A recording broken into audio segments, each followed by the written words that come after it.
కృష్ణమ్మ మళ్లీ ఉగ్రరూపం దాల్చుతూ ఉంది. ఎగువ నుంచి భారీ వరద దూసుకొస్తూ ఉండడంతో జూరాల ప్రాజెక్టు వద్ద పరిస్థితి అయితే వేగంగా మారుతూ ఉన్నట్లుగా కనిపిస్తుంది. ఒకటి కాదు, రెండు కాదు, ఏకంగా 10 గేట్లు ఎత్తివేసి వేల క్యూసెక్కుల నీటిని దిగువకు విడుదల చేస్తూ ఉన్నారు. కృష్ణా పరివాహక ప్రాంతాల ప్రజలు అప్రమత్తంగా ఉండాలని అధికారులు కూడా హెచ్చరికలు జారీ చేశారు. ఎగువన ఉన్న నారాయణపూర్ ప్రాజెక్టు నుంచి వరద ప్రవాహం గణనీయంగా పెరగడంతో జూరాల ప్రాజెక్టులోకి నీటి రాక ఒక్కసారిగా పెరిగింది. దీంతో నీటి మట్టాన్ని నియంత్రించేందుకు జూరాల అధికారులు అత్యవసర చర్యలు చేపట్టారు. స్పిల్వే ద్వారా విడుదల చేస్తున్న నీటిని మరింత పెంచుతూ ప్రస్తుతం 10 గేట్లు ఎత్తివేసి సుమారుగా 41,000 క్యూసెక్కుల నీటిని దిగువకు వదులుతూ ఉన్నారు. ముందుగా తక్కువ స్థాయిలో నీటి విడుదల కొనసాగుతూ ఉండగా నారాయణపూర్ నుంచి వస్తున్న ప్రవాహం పెరగడంతో అదనంగా 33,000 క్యూసెక్కుల విడుదలను పెంచాల్సిన పరిస్థితి ఏర్పడిందని కూడా అధికారులు చెప్తూ ఉన్నారు. దీంతో కృష్ణా నదిలో ప్రవాహం వేగంగా పెరుగుతూ ఉంది.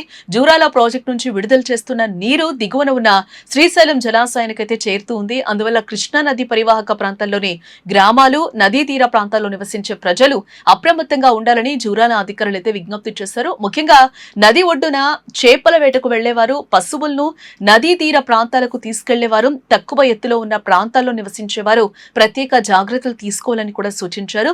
ప్రస్తుతం కృష్ణా నది పరివాహక ప్రాంతాల్లో వర్షాలు కొనసాగుతూ ఉండడంతో ఎగువ ప్రాజెక్టుల నుంచి మరింత వరద వచ్చే అవకాశం కూడా అధికారులు పరిశీలిస్తూ ఉన్నారు. అందుకే జూరాల వద్ద నీటి ప్రవాహాన్ని నిరంతరం పర్యవేక్షిస్తూ అవసరాన్ని బట్టి మరిన్ని గేట్లు ఎత్తివేసే పరిస్థితి ఏర్పడొచ్చని జలవనరుల శాఖ వర్గాలు చెప్తూ ఉన్నాయి.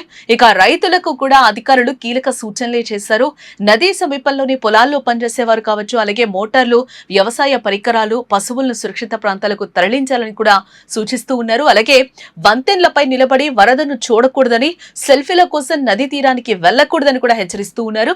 మరోవైపు జూరాల నుంచి భారీగా నీరు విడుదల కావడంతో శ్రీశైలం జలాశయానికి ఇన్ఫ్లో పెరిగే అవకాశాలు కనిపిస్తూ ఉన్నాయి. ఎగువ నుంచి వస్తున్న వరద కొనసాగితే శ్రీశైలం నీటి మట్టంపై కూడా ప్రభావం పడే అవకాశం ఉందని అధికారులు అంచనా వేస్తూ ఉన్నారు. అందుకే జూరాల, శ్రీశైలం, నాగార్జున సాగర్ ప్రాజెక్టుల పరిస్థితిని జలవనరుల శాఖ అధికారులు సమన్వయంతో పర్యవేక్షిస్తూ ఉన్నారు. మొత్తంగా చూస్తే నారాయణపూర్ నుంచి భారీ వరద రావడంతో జూరాల ప్రాజెక్టు వద్ద పరిస్థితి అయితే వేగంగా మారిపోయింది. 10 గేట్లు ఎత్తివేసి 41,000 క్యూసెక్కుల నీటిని దిగువకు విడుదల చేస్తూ ఉన్నారు అధికారులు. కృష్ణా పరివాహక ప్రాంతాల ప్రజలు అప్రమత్తంగా ఉండాలని, అధికారుల సూచనలు తప్పనిసరిగా పాటించాలని జూరాల అధికారులు మరొకసారి విజ్ఞప్తి చేస్తూ ఉన్నారు.